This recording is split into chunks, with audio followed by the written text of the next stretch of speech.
Salam müəllimlər, mən Aysun Abdullazadə. Bu gün məktəbə qədər işə qəbul və sertifikasiya imtahanına hazırlaşan müəllimlər üçün dəstək məqsədi ilə iş formaları haqqında vacib qızıl qeydlər, testlər və açıq sualların izahını verəcəm. İlk öncə baxaq fərdi iş formasına. Bildiyiniz kimi 4 əsas iş formamız var: fərdi, cütlərlə iş forması, qruplarla iş forması və kollektivli iş forması. İlk öncə fərdi iş forması haqqında biz nə deyə bilərik? Fərdi iş forması deyəndə bizim ağlımıza nəzəriyyələrdən Gardner nəzəriyyəsinin hansı intellekt növü yada düşür?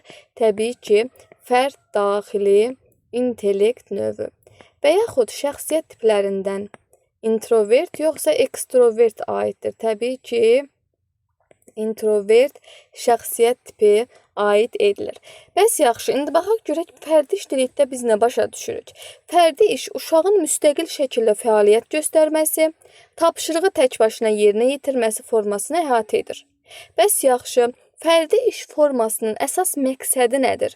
Uşağın şəxsi təşəbbüsünü, müstəqil düşüncəsini, fərdi məsuliyyətini inkişaf etdirmək. Daha sonra gəlir xüsusiyyətləri.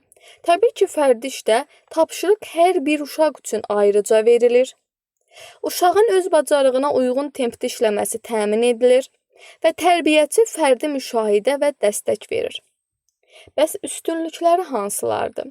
Özünü ifadə, özünə nəzarət bacarığı, müstəqilliyin formalaşması, özünə inamın artması, fərdi fərqlərin nəzərə alınması. Bəs ən sonda baxırıq məhdudiyyətinə hər bir iş formasının. İlk öncə fərdi işin məhdudiyyəti hansıdır? Sosial bacarıqlar zəif inkişaf edir. Bəli. Məsələn, fərdi işdə 1 uşaqdırsa, cütlərdə 2, qrupda 3-4, kollektivdə isə bütöv sinifin əməkdaşlığıdır. Artıq burada 1 uşaqdan söhbət gedirsə, biz sosial bacarıqdan danışa bilmərik. Təbii ki, əməkdaşlıq inkişaf etmir, qrupda işləmə bacarığı olmur. Bu aid edildi nəyə? Fərdi iş formasına. Gəlir cütlərlə iş forması.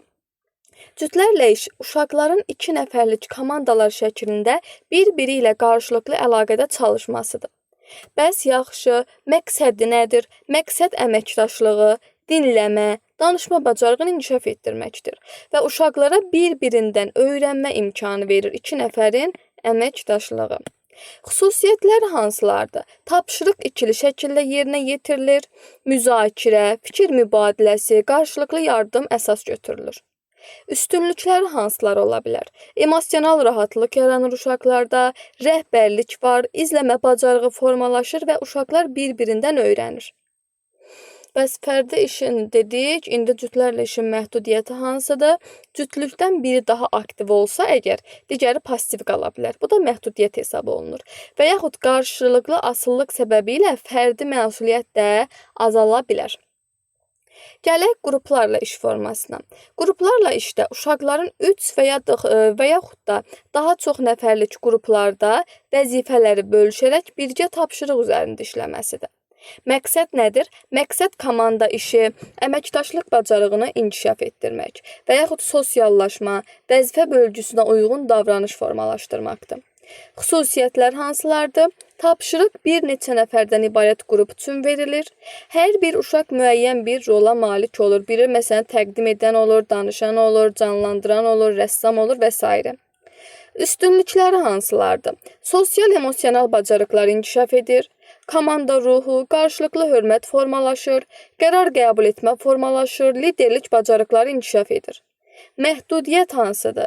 Qrup daxili münaqişələr ola bilər və yaxud bəzi uşaqlar passiv qala bilər.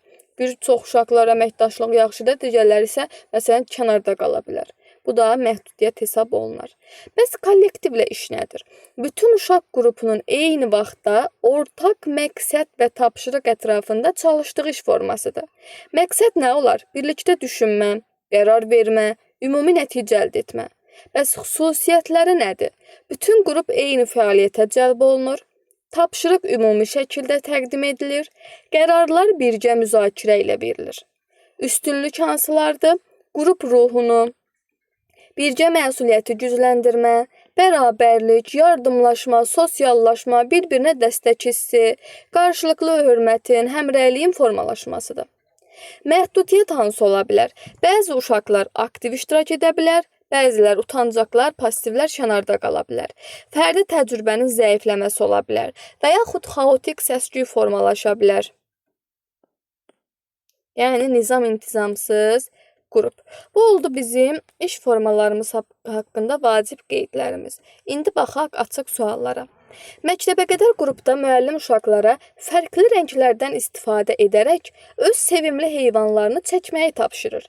Hər uşaq tək işləyir və müəllim onların öz yaradıcılıqlarını sərbəst ifadə etmələrinə şərait yaradır.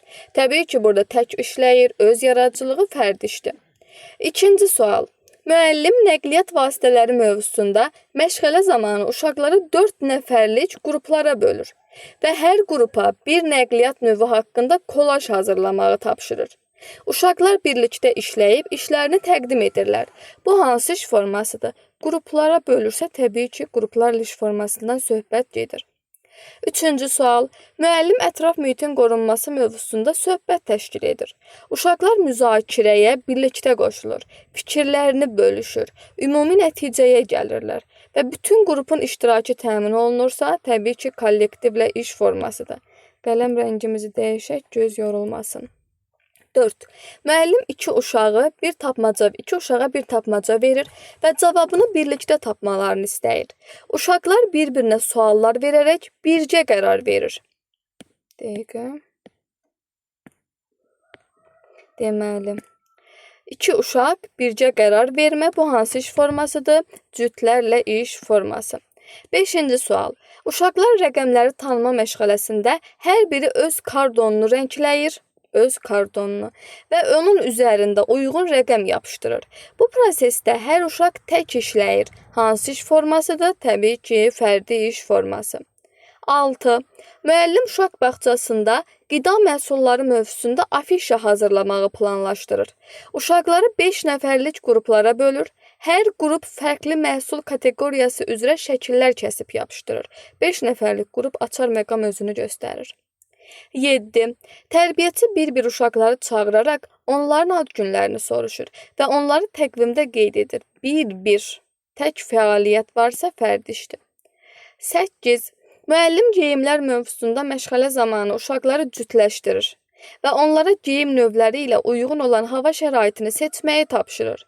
Hər cüt birlikdə işləyir. Təbii ki, cütlərlə iş formasıdır. 9. Sinifdə bayram tədbiri keçirilir. Uşaqlar bir yerdə mahnı oxuyur, şeir deyir və səhnəcik nümayiş etdirir. Hamı birlikdə iştirak edir, açar məqam. Bu hansı iş formasıdır? Kollektivlə iş. 10-cu sual. Uşaq şeiri əzbərləyir və müəllimin qarşısında tək təqdim edir. Bu zaman müəllim onu jest və mimikalarını da qiymətləndirir. Bu hansı iş formasıdır? Təbii ki, fərdi iş forması. 11. Bağçada tərəvəzlər və meyvələr mövzusunda uşaqlar müxtəlif stenddə iş aparırlar. Hər stenddə 3-4 uşaq fəaliyyət göstərir. Hansı iş forması olar? 3-4 nəfərlik. Təbii ki, qruplarla iş. 12. İki uşaq birlikdə plastik kərpiclərlə ev düzəldir. Biri kərpicləri seçir, digəri yerləşdirir. Nəticədə bircə məhsul yaranır. Hansı iş formasıdır? Cütlərlə iş forması. 13. Müəllim xəritə ilə tanışlıq məşğələsində bir xəritə qarşısında bütün uşaqlara sual verir və birlikdə müzakirə aparır. Təbii ki, kollektiv. 14. Uşaqlara su rəngləri verilərək öz əllərindən ibarət təsvir çəkmək tapşırılır. Hər uşaq fərqli rəng və yanaşmadan istifadə edir. Təbii ki, fərdi iş. Öz düşünmə tərzinə uyğun seçir. 15. İki uşaq müəllimin tapşırığının əsasında heyvanlar və onların səsləri arasında uyğunluq qurur. Bir-birinə kömək edirlər. Bu hansı iş formasıdır? İki uşaqdırsa cüt. 16. Müəllim uşaqları 6 nəfərlik qruplara bölür və hər qrupa ailədə kimlər var mövzusunda poster hazırlamağı tapşırır. Təbii ki, qruplarla işdir. 17. Bağçada sağlam həyat tərzi mövzusunda seminar keçirilir. Bütün uşaqlar birlikdə müzakirə aparır, suallar verir. Bütün uşaqlar birlikdə müzakirə varsa kollektivdir. 18. Uşaq şəkil kitabını müstəqil şəkildə araşdırır və müəllimə təsvir etdiyi hekayəni danışır. Müstəqil şəkildə varsa fərdi işdir. 19. Müəllim uşaqları cütləşdirərək onlara mən kiməm oyun oynadır. Uşaqlar bir-birlərinə suallar verərək tapmağa çalışırlar. Bu hansı iş formasıdır? Cütlərlə iş forması. 20. Sinifdə bayram tədbiri zamanı bütün uşaqlar birlikdə rəqs edirlər. Şarlarla oyun oynayırlar, müəllimin göstərişi ilə hərəkət edirlər. Hansı iş formasıdır? Birlikdə varsa kollektivlə işdir. Bütün uşaqlar varsa kollektivdir. Bu oldu açıq suallarımız, qızıl qeydlərimiz. İndi testə baxaq. Tərbiyəçi çiçək əkmə mövzusunda fəaliyyət təşkil edir. O əvvəlcə bir uşağa öz qabına toxum əkdirməklə prosesi başa salır. Bu oldu, bura qədər oldu fərdi.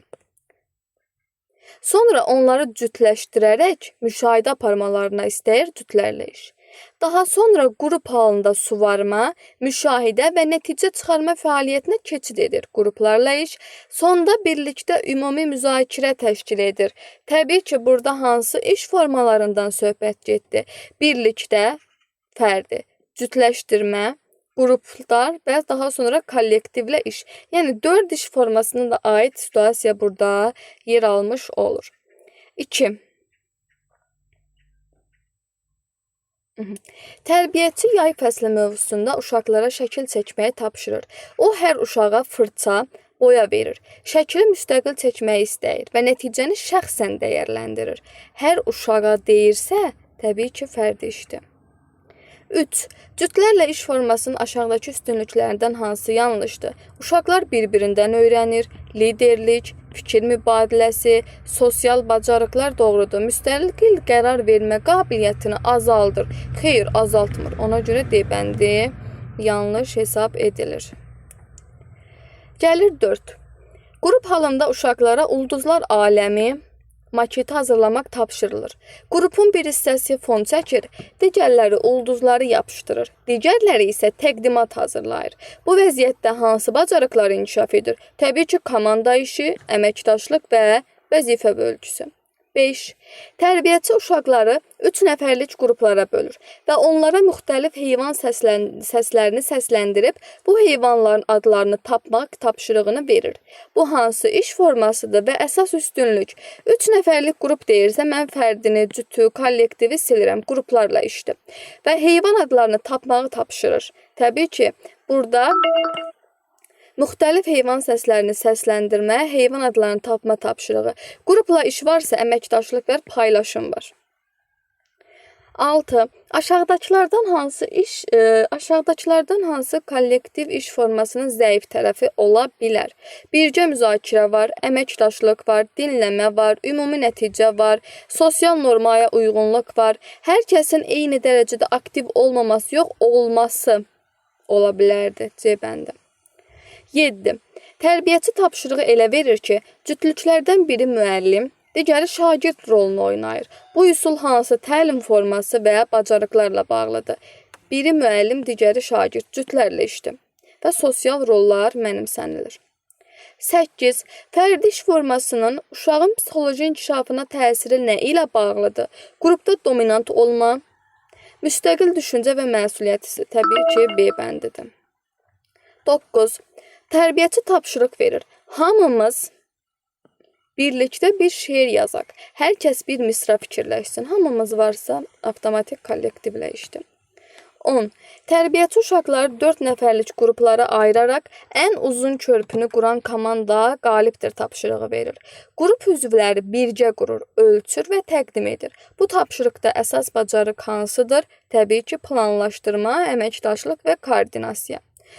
Deməli, bu qədər idi testlərimiz. İlk öncə qızıl qeydlərimizi verdik. Daha sonra açıq psixoloji suallar və cavablarını və 10 dənə də test. Bu iş formalarına aid PDF ödənişsiz kanallarda da paylaşılacaq, izah da paylaşılacaq. Yəni bu PDF-i tam oxuyan bir müəllim üçün inanmıram ki, bundan sonra iş formalarında hər hansı bir çətinlik qalsın. Ödənişsiz kanallarımıza qoşulmaq istəyirsinizsə 051 565 76 15 nömrəsi ilə əlaqə saxlaya bilərsiniz. Ödənişli dərslərimizlə bağlı Yenə də 055 565 76 15 nömrəsi ilə əlaqə saxlaya bilərsiniz. Sabah 0-dan yeni ödənişli qrupumuz başlayır. Kimlər qoşulub yüksək nəticə əldə etmək istəyirsə, canlı dərs qrupumuza qoşula bilər. Hər birinizə uğurlar arzu edirəm.